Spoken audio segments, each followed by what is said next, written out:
রবিবার নিয়মিত তল্লাশি অভিযানের সময় উদয়পুর রেল স্টেশন থেকে প্রায় 15 কেজি গাঁজা উদ্ধার করেছে জিআরপি থানার পুলিশ। ঘটনাকে কেন্দ্র করে স্টেশন এলাকায় চাঞ্চল্যের সৃষ্টি হয়েছে। পুলিশ সূত্রে জানা যায়, প্রতিদিনের মতো এদিনও স্টেশন চত্বরে সন্দেহভাজন সামগ্রী তল্লাশি চলছিল। সেই সময় প্ল্যাটফর্মে পড়ে থাকা 3টি পরিত্যক্ত ব্যাগ পুলিশের নজরে আসে। ব্যাগগুলিতে তল্লাশি চালিয়ে বিপুল পরিমাণ গাঁজা উদ্ধার করা হয়। ঘটনাস্থলে কাউকে আটক করা সম্ভব হয়নি।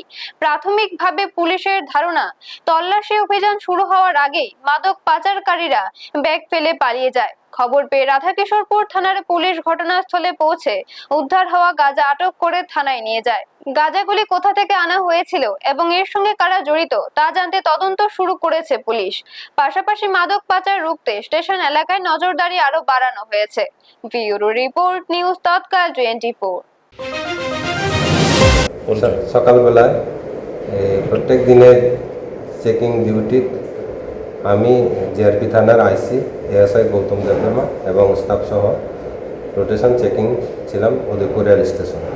ওই সময় আমরা 3টা ব্যাগ রিকভারি করছি, প্রায় 20 কেজির মতন গাঁজা হইতে পারে।